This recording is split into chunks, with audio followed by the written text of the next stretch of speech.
donc Loïc Durzel, moi je suis directeur général adjoint du consortium Stade de France et je m'occupe plus particulièrement des relations avec les organisateurs sportifs, les fédérations, les organisateurs des Jeux Olympiques, de la Coupe du Monde de rugby et avec l'État qui est propriétaire du Stade de France. Alors donc le Stade de France est un équipement propriété de l'État. Je crois que c'est le seul stade à mon sens dans ce pays qui appartient à l'État.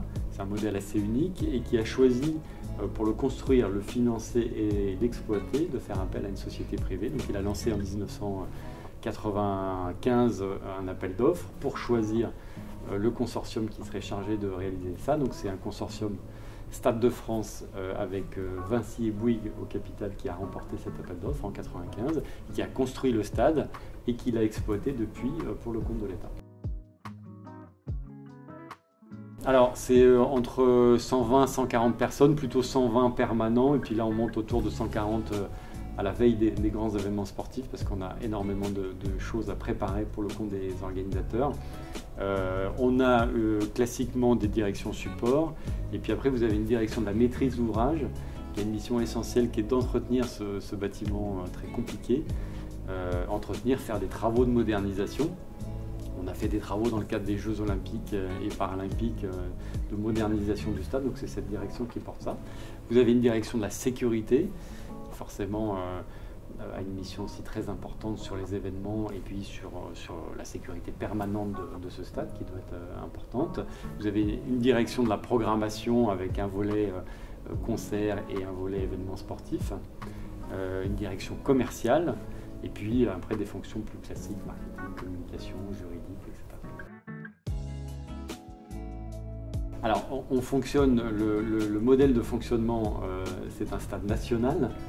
Donc un stade qui fonctionne d'abord avec deux fédérations partenaires, la Fédération française de rugby et la Fédération française de football, qui sont nos deux principaux clients et avec lesquels on a des contrats pluriannuels jusqu'à la fin de la concession du Stade de France qui s'arrête en 2025. Voilà, donc on doit les accueillir en priorité, c'est notre mission de base d'accueillir les événements de ces deux fédérations. La même chose avec la Fédération française d'athlétisme, même si elle ne fait plus depuis quelques années des meetings au Stade de France, si elle veut revenir, elle est la bienvenue, elle est prioritaire au même titre que les deux autres fédérations. Et sur le reste, une fois qu'on a géré ces priorités d'événements nationaux, on accueille soit des événements internationaux que la France souhaite accueillir, les Jeux Olympiques, la Coupe du Monde de rugby, soit des événements pour notre propre compte, comme les concerts, des séminaires et des conventions, enfin, des tas d'activités permanentes dans ce stade qui viennent à côté de l'ensemble de ces événements. Chaque année, le Stade de France, c'est en moyenne, je dis en moyenne et entre, parce qu'en fait les années sont très variables, mais c'est en moyenne entre 20 et 30 événements par an. En 2023, on va faire notre année record puisqu'on va accueillir 35 événements, on n'a jamais fait ça. Donc ça va être la plus belle année du Stade de France dans ces 30 années de vie. À peu près la moitié des grands événements sont des événements sportifs, football, rugby, éventuellement compétition internationale, autres, et l'autre moitié ce sont des concerts. Voilà, c'est vraiment le modèle économique repose sur football, rugby et concerts, et avec un complément qui représente à peu près 20% de notre chiffre d'affaires, qui sont des activités permanentes, donc séminaires, conventions, des visites du stade, on a un restaurant aussi dans le stade. On loue des locaux, on a des sièges d'entreprise qui sont installés, une société de coworking qui s'appelle Regus qui est installée dans nos bureaux. Donc on a des tas d'activités permanentes qui viennent faire ce complément de revenus pour le consortium Stade de France à l'année. Voilà. Oui et non, c'est-à-dire qu'en théorie tout est possible, donc bien sûr qu'il pourrait y avoir un club résident, et non parce qu'aujourd'hui c'est un modèle de stade national.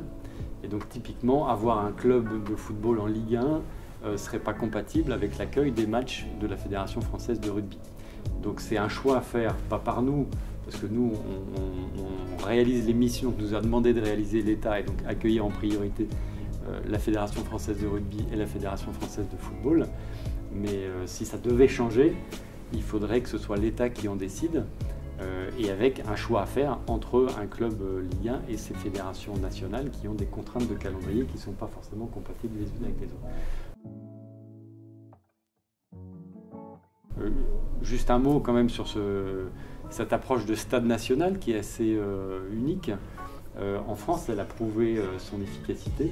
Le Stade de France, c'est le stade au monde qui aura accueilli la plus grande diversité d'événements nationaux et internationaux. Aucun stade dans le monde n'aura accueilli à la fois plusieurs Coupes du Monde de rugby, une Coupe du Monde de foot, Championnat d'Europe de foot, des Ligues des Champions, Championnat du monde d'athlétisme, les Jeux Olympiques et Paralympiques et bien d'autres choses. Les plus grandes tournées internationales de concerts. Je crois que depuis le début, c'est à peu près 550 événements qui ont été accueillis au Stade de France, événements de très grande taille, près de 35 millions de spectateurs, quasiment l'équivalent d'un Français sur deux qui est venu dans ce stade. Donc on voit qu'un modèle de stade national peut marcher. Il y a aussi des contre-exemples à l'international, d'éléphants blancs, mais celui-là est un vrai succès. Et donc c'est un modèle, moi, dont je pense auquel les fédérations sont très attachées. Alors d'abord, c'est le plus grand stade de France. Ça peut sembler évident, mais c'est un atout monumental par rapport à des cahiers des charges d'organisation de grands événements. Je crois que le stade le plus grand derrière le Stade de France en France, c'est le stade Vélodrome, qui doit être autour de 67 000 spectateurs, je crois. Donc vous voyez, il y a un vrai gap pour accueillir par exemple une finale de Coupe du Monde ou des choses comme ça, c'est forcément au Stade de France. Donc, il a cet atout de taille. Et puis surtout, c'est un stade qui a été pensé avec une modularité extrêmement importante. Ça, c'était très innovant il y a 30 ans, au moment de sa conception. Et aujourd'hui, c'est un élément qui n'a absolument pas vieilli au Stade de France. Il est capable de se transformer. On est capable d'accueillir des concerts avec une scène centrale. On a accueilli par exemple Indochine l'an dernier avec près de 100 000 spectateurs dans l'arène, une scène centrale de plus de 40 mètres de haut. On a des tribunes amovibles. On accueillera sans doute en 2025 un événement de baseball avec un stade dans la largeur. Voilà. Donc cette modularité, cette grande capacité aussi logistique, c'est assez peu connu, mais sous le Stade de France, vous avez l'équivalent d'un petit périphérique qui permet à des semi-remorques de se croiser, de rentrer sur la pelouse et de sortir en se croisant. Et donc de gagner des temps fous de montage, démontage, et donc beaucoup d'argent pour les organisateurs. Vous avez un nombre d'espaces logistiques, de bureaux d'organisation, d'espaces sportifs qui est vraiment sans équivalent. Quand on a des visites de la World Rugby ou des gens qui s'occupent de la préparation des Jeux Olympiques, ils sont toujours étonnés de la taille de ces espaces-là. Et puis en termes d'hospitalité, il a une capacité de 180 loges, à peu près 6000 sièges premiers dans les salons. Donc oui, c'est absolument immense.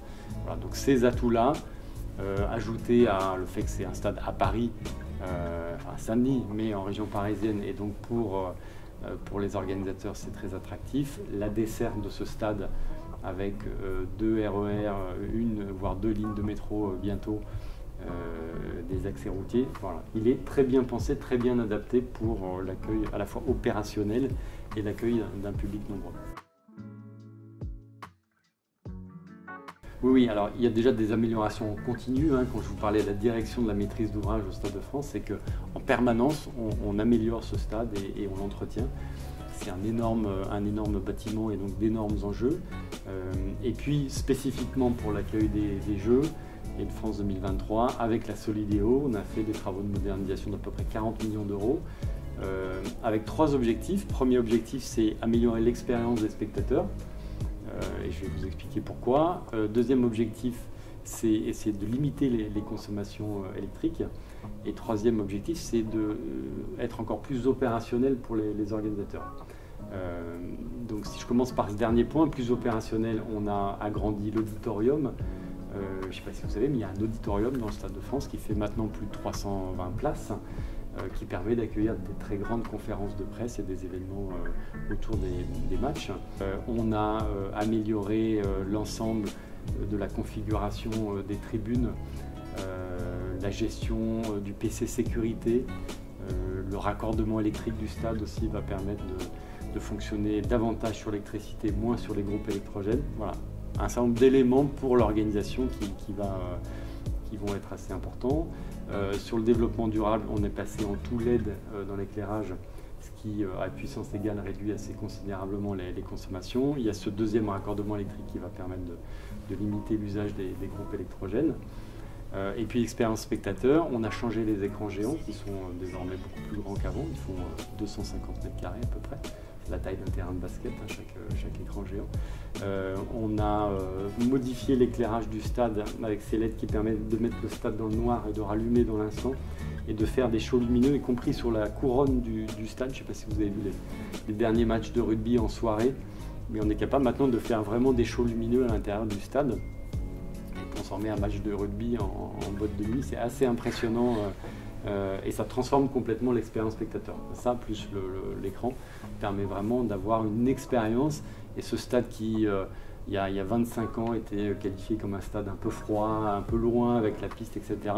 Aujourd'hui, tel qu'il est habillé par les fédérations dans les matchs, et tel qu'il est éclairé et tel qu'il fonctionne avec ses shows lumineux, n'est plus du tout un stade froid. C'est devenu, d'ailleurs il est surnommé par le monde du rugby le chaudron du 15 de France. Maintenant, voilà, ça a modifié profondément l'expérience spectateur. Alors, pour le rugby, c'est assez classique. Une Coupe du Monde de rugby, c'est un match du tournoi destination en un peu plus gros. Donc le stade un peu plus décoré, un peu plus d'aménagement provisoire pour les hospitalités. Vous aurez un village des hospitalités sur le stade annexe au Stade de France, hein, le stade d'échauffement. Comme ça a été le cas pour la Ligue des champions de football, il y avait déjà une structure de village temporaire. Donc vous avez plus d'hospitalité, vous avez plus de journalistes. Donc tout ce qui est élément temporaire autour du stade est renforcé, est un peu plus gros. Mais si vous voulez, il n'y a pas de transformation particulière du stade pour l'accueil de la Coupe du Monde de rugby. Pour les Jeux, c'est totalement différent. Vous avez pu voir dans la presse qu'on est malheureusement fermé à l'accueil de grands événements du mois de décembre 2023 jusqu'à l'accueil des Jeux, puisqu'on a énormément d'installations provisoires, provisoires pérennes d'ailleurs, à compléter dans le stade. Et donc c'est une configuration qui n'a rien à voir avec ce qu'on sait accueillir d'habitude. Juste pour vous donner un ou deux chiffres, les Jeux, ça va être l'équivalent de 45 matchs. Donc 43 sessions sportives, rugby à 7, athlétisme, para-athlétisme. Quand je dis une session, en fait, dans chaque journée, vous allez avoir une session du matin, une session de l'après-midi. Donc 43 sessions, plus 2 cérémonies, clôture des Jeux Olympiques et Paralympiques. Donc ça fait l'équivalent de 45 événements accueillis dans cette période très courte. Donc c'est énorme. Et avec des cahiers des charges très particuliers. Je vous parlais des écrans géants qui ont été agrandis, rénovés. Pour les Jeux, ça ne suffit pas, il faut les doubler encore. Donc on va passer de 250 mètres à 500 mètres carrés de chaque côté du stade. Et des écrans géants provisoires comme ça, c'est 4 mois d'installation. On va transformer en profondeur la piste d'athlétisme. Alors vous avez vu la couleur dans les médias, hein, ce violet, mais au-delà de la couleur, on va rajouter un couloir, déplacer les sautoirs, faire des modifications très profondes de la piste d'athlétisme. Ce n'est pas une simple rénovation. Et sur la base d'un cahier des charges que nous a donné Paris 2024, ça on est obligé de le faire au dernier moment pour que la piste soit absolument parfaite pour l'accueil des Jeux. On ne veut pas qu'il y ait d'habitude, on remet les tribunes dessus. Quand vous jouez un match de football, la piste est sous les tribunes basses. Là, en athlétisme, on recule les tribunes. On va refaire la piste et donc on ne va pas remettre les tribunes dessus. On veut qu'elles soient absolument parfaites pour l'accueil des Jeux Olympiques. Il y a Orange, l'opérateur, qui doit installer la 5G pour l'ensemble des opérateurs du réseau. Et des tas d'autres installations, je vous passe des détails, mais en tribune, des régies temporaires, des installations spécifiques sur la ligne du 100 mètres. Etc., etc. Donc c'est considérable l'accueil des gens. Alors l'héritage, c'est ce qu'on a déjà fait, hein, c'est les travaux Solideo dont je vous parlais, c'est l'éclairage. Je ne vous ai pas dit aussi, mais on a modifié l'accueil des personnes en situation de handicap, les places, etc., les conditions d'accueil. Donc tout ce dont je vous ai parlé tout à l'heure, ça c'est vraiment l'héritage, c'est ce qui va rester après et c'est ce qui est utilisé avant, puisque maintenant, depuis fin 2021, ça existe et on s'en sert. Donc ça. Après, les compléments, doublement des écrans géants, etc., ça va être démonté après, c'est purement provisoire. Et ce qui va rester, c'est la piste d'athlétisme et la 5G, qui vont rester des éléments d'héritage, au sens où on aura une piste aux couleurs des Jeux de 2024. Et la 5G aurait été fait avec ou sans les Jeux. De toute façon, ça c'est l'évolution normale des technologies. Alors, il faut savoir que ce stade a une particularité, c'est que d'abord c'est le plus grand de France, donc 80 000 personnes, c'est beaucoup plus gros que ce qu'on a l'habitude d'accueillir dans bien des stades en France. Et par ailleurs, il est extrêmement coincé dans son univers urbain. C'est-à-dire que là, vous êtes dans des bâtiments qui sont en face du Stade de France, et donc vous avez des rangées de bâtiments qui sont de chaque côté du stade très proches. Et sur les autres côtés, vous avez des autoroutes donc qui limitent énormément la capacité de circulation, de gestion des flux autour du stade. Vous n'avez pas des grandes esplanades, des grands parvis comme vous avez dans certains stades en province notamment. Je m'occupe aussi du stade de Bordeaux, le Matmut Atlantique. En face, vous avez une très grande esplanade comme ça. Ici, ça n'existe pas. Donc vous avez 80 000 personnes qui arrivent encaissées dans ces réseaux et ces rues qui sortent des moyens de transport. Et donc ça nécessite une gestion des flux qui est extrêmement précise, extrêmement ajustée.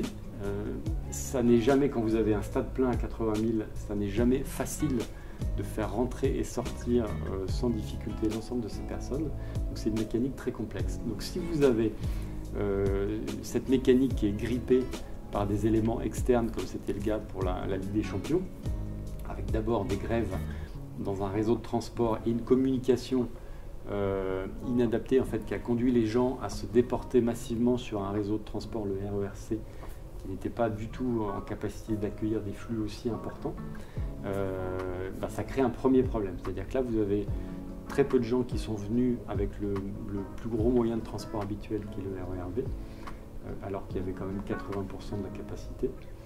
Mais l'information n'était pas la bonne, ils sont venus par le C, il y a une faible capacité. Et donc ça a engorgé ce réseau, et les rues qui permettent de sortir du RERC, qui vous amènent jusqu'au Stade de France, sont très encaissées. Vous êtes entre des murs, de passer un petit tunnel pour traverser la route. Voilà. Et donc quand vous mettez beaucoup de personnes là-dedans, ça ne peut pas marcher, ça ne tient pas. Donc dans ces cas-là, ce qu'il faut faire, c'est réorienter les flux sur d'autres rues autour de Stade pour les ramener sur d'autres accès. C'est ça qui n'a pas été fait, et du coup on a eu des bouchons, et au bout d'un moment les bouchons ça explose.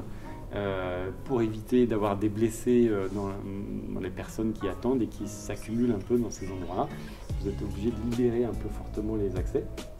Et donc c'est ce qui s'est passé. Donc là vous avez des masses de personnes qui sont arrivées sans contrôle jusqu'aux grilles du stade. Donc ça ne doit pas se produire.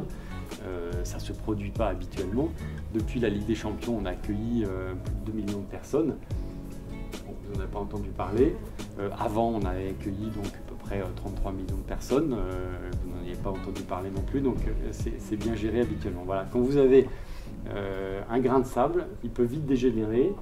Et dans ces cas-là, il faut savoir réorienter les flux. Ça nécessite d'avoir des positionnements de forces de l'ordre à l'extérieur qui soient adaptés, une capacité de réaction, c'est-à-dire pouvoir changer les dispositifs pour pouvoir réorienter. Voilà. Nous, Stade de France, malheureusement, on a été spectateurs de cette affaire, puisque nous, on gère l'intérieur.